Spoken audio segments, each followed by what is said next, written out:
Damon Vickers, who is a syndicated radio host in his own right. He is a pundit on CNN, MSNBC, New York Times, Barron's, Investors Business Daily. He heads up 9 Points Capital Partners, and the website is npm.us, 9 Points management.us. So npm.us, and he's with us for the balance of the hour. I agree with him a lot about gold being a good investment, the dollar being in trouble, world government being established. I don't agree with him that we have too many people, and we'll debate that some of the day. Some of our listeners really liked Mr. Vickers on his economic views, didn't like him on his population views. But he is back with us due to popular demand, and we appreciate Mr. Vickers joining us. Good to have you here with us. Alex, I love you. You run a great show, and I have to say that I purchased your Fall of the Republic and New World Order movies, and I watched them thoroughly, and I watched, I think, one of them at least twice, and they're well done, and they're thought-provoking, and I think for a society and a world at large that spends too many hours per day comatose, DVDs like that and content like that can really wake people up, and they're great. They're great movies. They really and are. You also noticed something that I hadn't noticed in New World Order that I consulted on and I'm in, but it's not my film, though my name is on the back of it. They just did that for promotion purposes, I guess. Infowars.com is there as one of the producers for some reason. But it's like an honorary degree or something. I don't deserve it. But I'm driving around on the radio and tuning into your radio show as they're interviewing me, and so there's a snip of you in New World Order. So certainly a strange coincidence. It's strange, yeah, especially with the New World Order thing, yeah. Well, I mean, that was years. I don't do a radio show anymore, but there was a time that I was on about 45 stations, 5 days a week, for 2 to 3 hours a day, and during that period between 2000 and 2003, when the NASDAQ was collapsing, I spent a good part of my radio show, bashing the CNBCs and the Bush administration and the like. So the trend was certainly down, and there were cheerleaders for a collapsing market, and I wasn't one of them. Now, Damon, briefly tell us a little bit about your business operation and some of its success, because that's really why we have you here, is because you've been one of the most accurate and successful people out there in predicting where things are going. Well, I run a fund, and we also run a private wealth side. Our fund, 9 Points Capital Partners, had a fantastic year in 2008. 2008 was arguably one of the worst years in market history, with trillions of dollars of value being wiped out, and our fund rose by 63% that year, which is a pretty good thing. So we made money in a bear market, and more than a little. I'm also, if you take a look at the 2000 to 2003 period, we were short during that whole duration as well. And when 9/11 hit, we were 100% short. And not because I had inside information or anything like that, but because the trend was very decidedly down. And that's something that we believe that news, that we can't necessarily always know what the news can be. We can monitor what the trends are, what the societal trends are. I think you do a great job at that, Alex. But the news tends to reinforce whatever our positions usually are, if the trend is either up or down. So we're flexible. We're fluid. Our style is adaptive.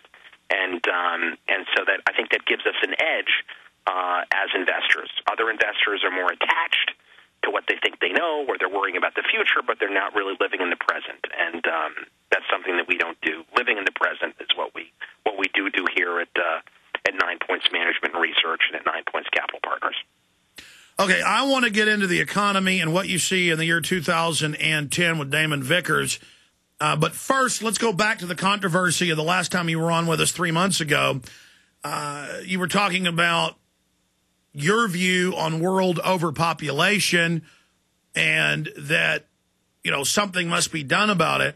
And from my research, that's really the governing push for world government, according to the UN's own statements, is to set up a planetary government, as the White House science czar has said, to order a one-child policy. The UN a few weeks ago at Copenhagen, called for a global one-child policy. The Communist Chinese called for that.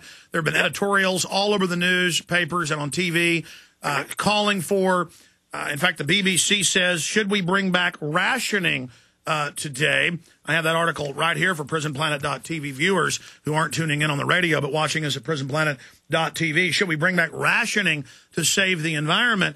I mean, that is hardcore tyranny. What is your real view on world population, and how do you substantiate that we're overpopulated, and what do you say we do then?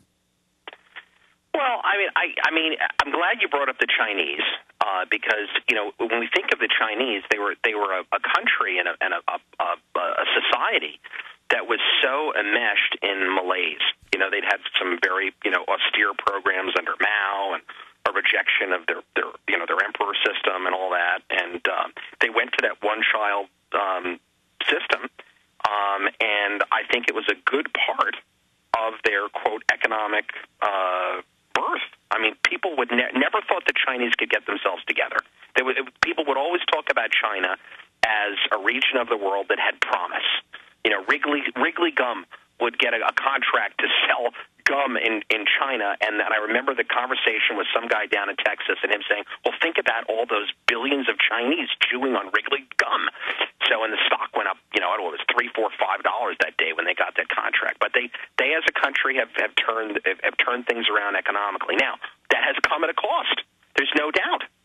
China is a very austere, police state, authoritarian, centralized control government. Not much of anything happens by chance in China. It is heavily designed.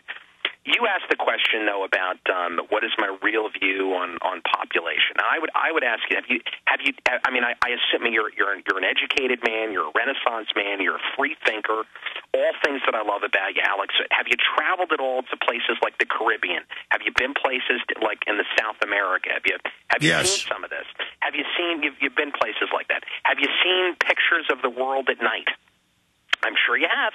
Where the lights out. Lights used to go out. It doesn't go out anymore. When the sun sets on a large part of the planet and we're looking at the Earth from space, you ever seen those pictures of the planet where the lights? Yes, we see lights. Everywhere? We see lights, especially around the coastlines.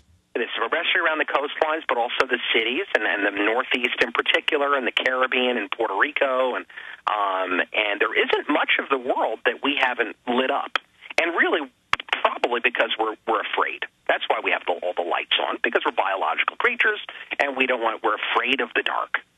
Fear is a large element of what we as humans still face, and it's, as you point out all the time, fear has been a very effective means of controlling a population who is fear-based, and we still are. We're still afraid of what goes bump in the night and of things and people that look different than us. We do have in regions of the world an imbalance of population relative to what the resources can support. And you take a look at places in Africa where that is the case, South America where that's the case, and in particular the Caribbean. And increasingly in the Middle East. And these are areas where you have a lot of tribal societies, nomadic peoples, and Indian societies and tribal cultures in Africa that have been had the benefit, and I say that really sarcastically, and they've had the benefit of Western influenced or missionaries or do-gooders or grand social involvement by the Peace Corps or whatever it is to try to help them out, and it hasn't helped. In fact, to the extent that we've been involved in Africa or South America to try to mitigate poverty or disease or suffering, we have only compounded the problem and geometrically increased the level of suffering faced by people. But Damon, I have the Royal Commission on Population. I have State Department Memorandum 200. This was all planned. They're not trying to help. And when we come back, I'm going to counter what you've said, but I also want you to boil down in a nutshell what you're saying. Then we'll get into the economy and open the phones up.